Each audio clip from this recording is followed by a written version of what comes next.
This is the epicenter of water policy on the West Coast. And the West Coast is where water policy is extremely important. Mark Twain, when he was writing here more than a century and a half ago, he said, whiskey's for drinking, water's for fighting. And it's been that way in the West. Not enough to go around, and the water's not where the people are. The great population center in Southern California is a desert. And they are importers of water, which means they're taking water from other folks. We saw this historically in the Owens Valley, where Los Angeles went up into a very productive agricultural area on the east side of the Sierras, bought up the land, and stole the water, fair and square, but they took it. Fair and square. That was an interview I did with California Lieutenant Governor John Garamendi. And while water battles span centuries in the West, they've not been an issue here in the East until now.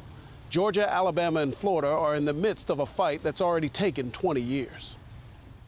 The Atlanta metro area is made up of 15 counties with more than 90 municipalities.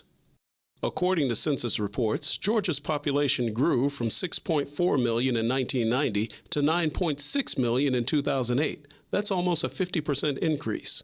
During the same period, Atlanta Metro's population grew by 76%, from 2.8 million to 4.9 million.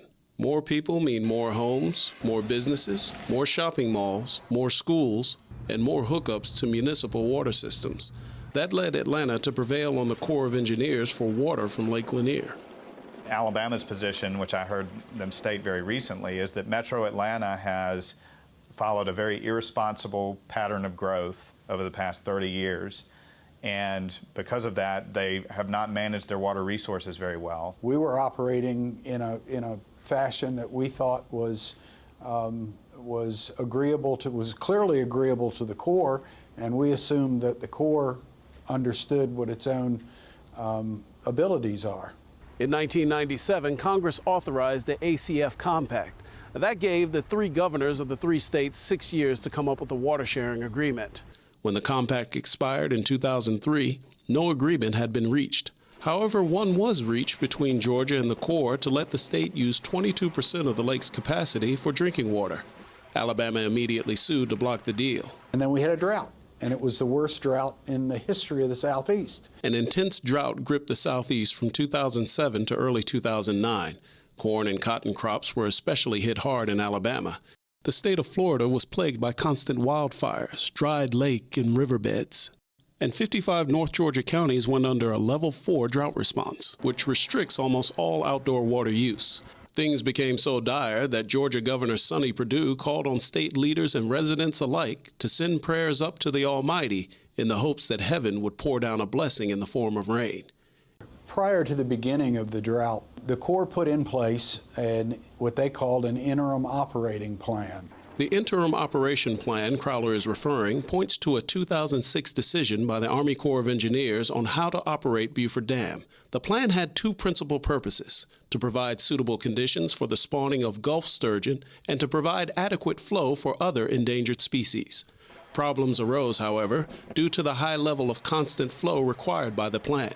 There was also the accidental release of some 22 billion extra gallons of water downstream.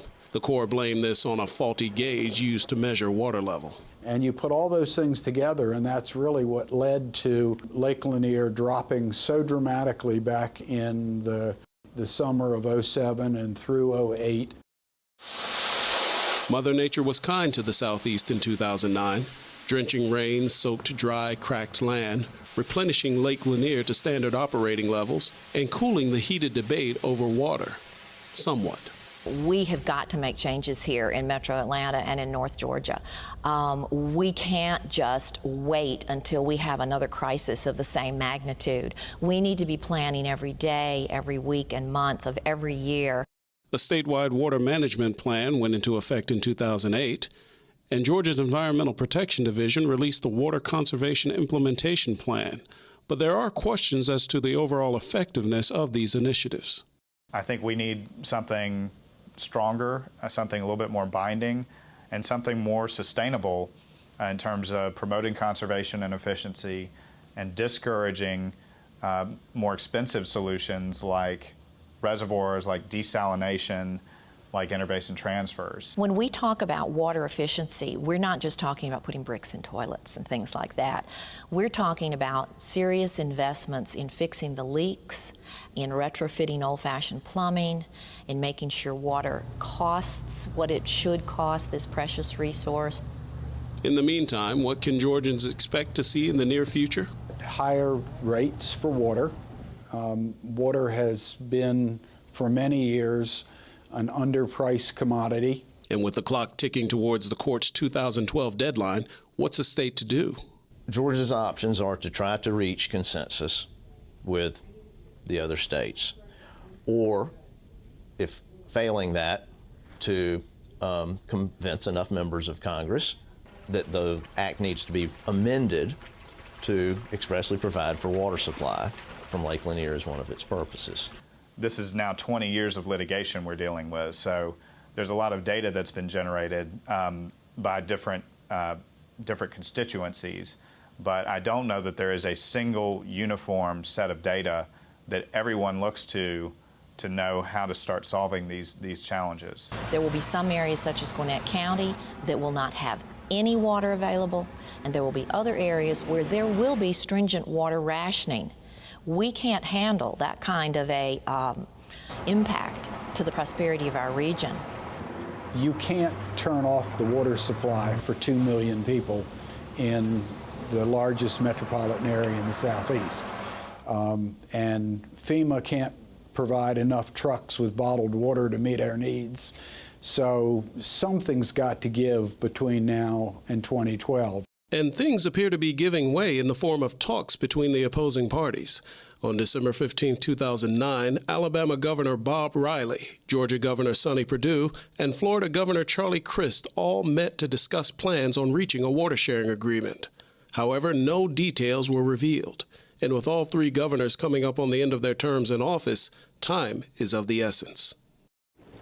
For now, the waves lap gently on the banks of Lake Lanier, and the waters of the Chattahoochee River flow downstream with relative ease. For Clean Skies News, I'm Sean Shepard.